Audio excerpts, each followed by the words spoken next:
Hey guys, hello. Welcome to this live stream.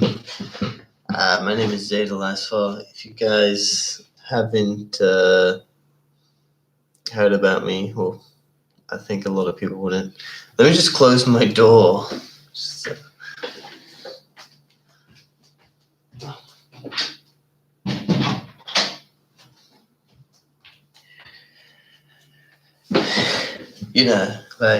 I don't know. You want to do this thing, but you always feel like a little self-conscious on the first go. Like I live with my dad, and he probably would think I'm just a mental talking to my computer. Like he don't understand technology. So if I'm just in my room babbling, he wouldn't understand live streaming. He would just think I've lost the plot. So it's better just to have some quiet. Hello guys, whoever's on this, welcome to this stream. I just wanted to cover a topic. The main topic was self-help versus religion. Feel free to write in the comments your opinion, any questions you have, or your experience. From my experience, I was into self-help for a long time. I always felt like I had just a desire for change and to better myself, and like to be more than what I am today. I think some people just have that. Actually, I think that's natural in most people. I think everyone has that. Friedrich Nietzsche says the heart has an insatiable desire to manifest the will to power. Everybody's looking to gain power over themselves and over others, and sometimes, it can be in a bad way. A lot of the time it can just be like a broken ego.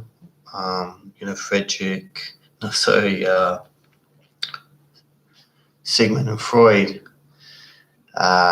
he hypothesized the stages of the ego, and for those that didn't have a healthy ego development, what they have is called an incomplete superego. And this incomplete ego, this unresolved ego, what it does is and you see this with people in this world, it's just they don't feel like they're of value, like something happened in their childhood, or they don't feel like they're of value. And I don't know if it's like their parents didn't value them or anything. Like I kind of had this when I was a teenager and in my early 20s. But, my mom, I had a single mother, and she valued me a lot. So I don't think it's like the parents being neglectful. It could be like some people have like a high will to power, but also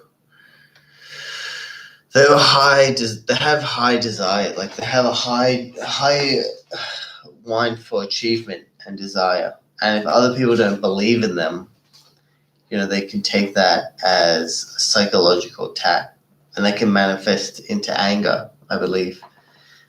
But anyway, I can't go into the full psychology of everything, but I think everyone has that desire for the will to power. Some people are neglectful of it, like they just, or they just have a low amount where they're just happy to work at a bar, get drunk every day, have a girlfriend. Like that's their idea of success. But some people, they have a high will to power with an unresolved ego, and you see them. Some of them are successful, like they've created successful businesses, and then they drive around in their Lamborghini, like, look at me, guys, look at me, like, I'm worthy of love now, like, I'm worthy of value, you have to respect me, like, everyone is looking to be respected. And sometimes, and the thing is, even if you get there to the end, if you achieve that with your Lamborghini and your money, it's like a fake respect anyway. Like, you gather this fake love and this fake respect from people because the people that give you that fake love and respect, they secretly trying to extract your money from you or extract whatever value you have from worldly value so that they can gain it for their own happiness. So, it's a fake. If you win in that regard, you actually lose anyway. So, the point being, going back, I know I'm talking in a roundabout way, apologize, but, everyone has this insatiable desire to manifest power within their heart. And, initially, a lot of people go, and not even just initially, some people just get stuck in the self-help area and self-help books, the video courses, the create your own businesses, the MLMs, internet marketing, the Tony Robbins, like, Awaken the Giant within. Awful. It's an awful industry. And, one thing that I realized within it, like, I read a lot of it. I really, I even went into spirituality, like Eastern philosophy, and it never worked. There was always something, like, missing. It was almost like they give you a puzzle, and there was like a couple of jigsaws missing, and it's like having deep internal issues that they just can't address. And the thing is, like, when you look at the name, after a while, you realize it's self-help. Like, how can you help yourself? Like, if you have like, go look at the camera more. I'm looking at my screen because it's, I don't know. Sorry, again. Like, if you guys, the thing is, self-help is called self-help, and it's bad because, how can you help yourself if you have deep internal issues and self-destructive behavior? How can you help yourself? You can't help yourself because yourself is the enemy. So it's, contradictory. And that's where religion comes in. It's religion is literally like believing in an unseen force that loves you, even though you don't love you. An unseen force that sees value in you, even though you don't see value in you, respects you, even though you don't respect yourself, and submitting to the will of that force so that it can resolve your internal issues. See what I mean? See how religion is better than self-help? See how self-help is an actual scam to make money? And, that was my experience. That's been my experience so far. I went from self-help to religion. And literally along the process, I've had some of my internal issues and psychological problems that I could never solve myself just melt away. And yeah, I don't know what to say. There's nothing logical to it, It's hard because you get atheists trying to come up with logical arguments and reasoning as to the existence of God. But I mean, you can have like link some observations to the external reality and find pattern within this, but most of the time it's just faith. And when you think about what faith is just the certainty of the uncertain, right? Like the future is uncertain. So for you to ask me about how to explain the certainty of the uncertain, I can't. Otherwise, then faith wouldn't exist. It's like a dichotomy. You have uncertainty and you have certainty. And uncertainty, what is that? That's not faith. You don't have any. I mean, look, you can believe in science. You can believe in human-made observations on the physical world, but are you certain in that? You can never be certain, because we can just never know what happens after we die. So even if you understand quantum mechanics and physics, does it explain the afterlife? No, it doesn't. So you're always in uncertainty, even if you're in that space. Whereas religion, it gives you certainty over that. And the only way to have the certainty is to have faith. So you can't explain the uncertain. Otherwise, faith doesn't exist, and the whole dichotomy doesn't exist. And the whole world works off a dichotomy. You understand? You have light, darkness, female, male, warm, cold,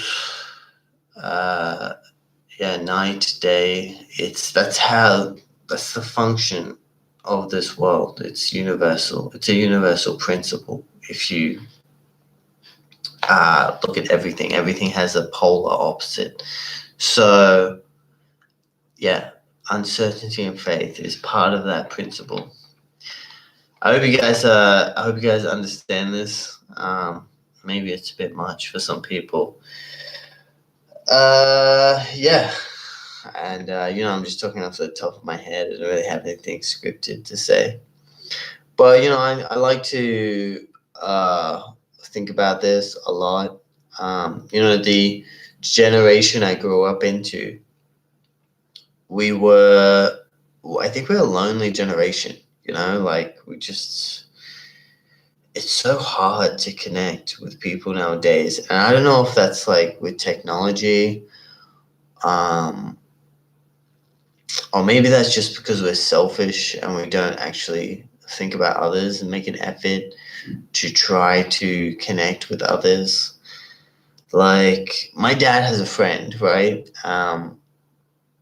He's a bad guy, but my dad, he still sees him, hangs out with him, because this guy is just so persistent in maintaining the friendship, he's always outside. He's always looking to do something. And, this guy, he doesn't have money most of the time. He's a poor guy. And, he asks my dad for him to buy him a meal, or for him to lend him some money. And, he's trying to extract from my dad. But my dad keeps in contact with him. Even though he has that bad quality, my dad still talks to him, because everyone is lonely. Everyone is lonely, and they just want someone to keep in contact with them. So if you're persistent in that regard, even if you have bad qualities, you can have a big social life. But I think our generation's not. They just think someone else is going to do that. So if you think someone else is going to do that, they think that as well. And then the whole friendship thing breaks down. But, there's some people with lots of friends. Regardless, the point of what I'm trying to say is that, I spend a lot of time in isolation, and I think that really increases my own self-awareness and consciousness, because I contemplate a lot about the dynamics of life and, the reason for my existence. And it also frees a lot of time for reading and seeing other people's opinion. So, that's why I believe that, not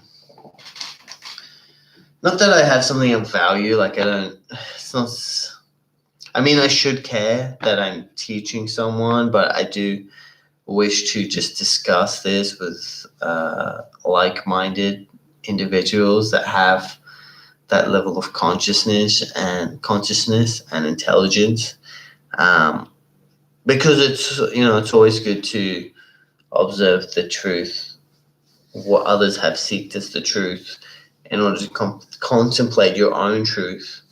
I'm looking at the screen again. I'm sorry, guys. It's my first time live streaming, so I'm not used to this. It doesn't matter anyway. Like, I have one person on the stream, and it's probably, what is it, like a bot or something? I can't even believe that it's actually a real person. So, I don't know if this live stream is going to be fruitful. It's most likely not. But it's so much competition online on YouTube. And, even if you talk about this stuff, it's not like, I don't think social media is designed for like any like intellectual thought. Like everything, I mean, the majority of things on YouTube are just, unfortunately, they're brainless. And I'm trying to limit my own watching on YouTube now, just seeing how that can really, all that junk can really, be a negative force in your life throughout your day. It can really distract you and deplete your willpower and focus. So I'm trying to get rid of that. I think there's things on YouTube that are okay. Like, there's interesting history channels and thought-provoking stuff. And I like those, but, it's always more beneficial just to be working on creating yourself rather than consuming. And, I've been guilty of that. I really need to start consuming more, with God's help, hopefully. I'm really trying to call on God to help me. And I feel like there's a change. I really feel like I understand how he can change someone. And it's simply just asking him. Like, it's literally just submitting to God's will. Like, Friedrich Nietzsche talked about the will to power. But, Friedrich Nietzsche was atheist, and did he have a good life? Like, did he have an example of an exemplary life? Not really. He had a lot of trouble in his life, and he never found love, and he suffered a lot with nihilism, which he was never able to actually overcome. So, what he missed is God. Like, I don't believe that in our heart we have an insatiable desire for the will to power, to manifest power. But in fact, that we have a desire to manifest the will from God by asking God. Like, we can gain God's power by asking for it. And, it's not an overnight thing. Like, some people might think, oh, great, I have the power. I can ask God for it and give it to me. It's not an overnight thing. And God knows your heart. Like, if you have impurities within yourself, like if you have a bad reason to desire power, just to have power over others and be a show-off, then God won't give you that power. He will only share his power with you if you have a pure heart and good intentions.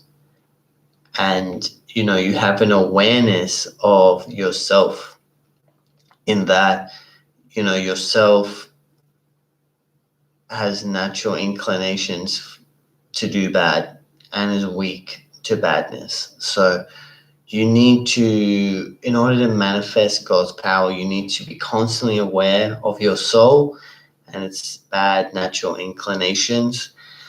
And you have to ask God for forgiveness, to forgive you if you have wronged in the past, or you've wronged today or in the future.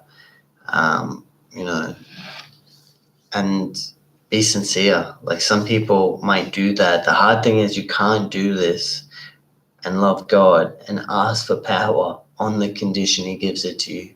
You have to be, He has to be sufficient for you. So this is, guys, this, I'll be honest with you, this is a religious channel. But, I do link a lot of physical observations about our reality to religion, in order to seek the truth. So, I invite you to do the same. Don't just believe what I say. Make your own observations on reality and find your own truth. But this is what I've been doing to find the truth, and I'm interested in finding others who want to add to that and seeing what other people's opinion is about. So I'm going to be streaming a lot more in order to engage with others around the world to see, who has this mindset. Hopefully I'm going to pray on this, that I can connect with others, that this will actually work and help me unite with other people with a similar thought process. It would be cool. Share any questions or things you have in the comments. And I hope you like this stream. It's really just off the top of my head, which is so cool. And I guess I should. For the next stream, I'm going to try and be more organized in my thoughts and in my thinking. Because I think there's a lot to say on this subject. There's a wealth of information, and it can just be, articulated. Not just articulated, but it can be explored in so many ways. And this world has, it's 2020. It has so much difficulty right now, and there's so much just oppression, unfortunately. And I think, I believe it should be discussed. And I think it has come to a boiling point now, like we're seeing in 2020. It's come to a boiling point. Like, it's been years of capitalism, which its foundation is greed. There's been years of capitalism, and capitalism, I believe, naturally oppresses. But back in the 60s, 70s, 80s, everyone was so distracted with a good comfort of living. Owning stuff. They were distracted by the material goods and material happiness, the previous generation, that they never seemed to question if they were getting oppressed because they wanted that new TV or new washing machine. So they were unconscious about the oppression. But now we've gotten to a certain point where our generation is not able to achieve the same standard of living or even better. So there's a lot of unhappy people who are starting to wake up to the oppression because we aren't able to continue our unconsciousness by buying stuff, or our desires have reached a certain limit. And sadly, there's just a lot of people who realize that they're being oppressed, but they don't understand who's doing it, and they blame the wrong people. They have a right to see themselves as the victims. We're all victims here, but unfortunately, they're being played by the people at the top, which I don't want to go into it in this stream, but I think we'll delve into it a bit more. But I think there's people at the top that are extremely, extremely good at deception, and unfortunately, they're able to shift the blame to other people and create fake enemies in order to deceive the majority of the human population, which is sad because it's just how easy is it? They didn't have the analytical mind or awareness to actually contemplate this. So yeah, hopefully I can find others that do, so we can discuss this. And I was wanting to say something else, but I completely lost track.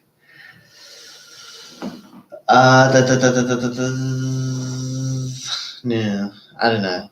We'll say this on the next stream. We will, I think, save it for the next stream. I'll try and be a bit organized in my thoughts and write stuff down. But yeah, for those that watched this and enjoyed it, I hope you do. And I hope that we can all unite, find some. I'm not going to change. I'll be honest. I've little to no belief that I can change anything with this stream. But if I can find a couple of people to discuss things with, I think that would be fun as well. So, guys, I'll see you later.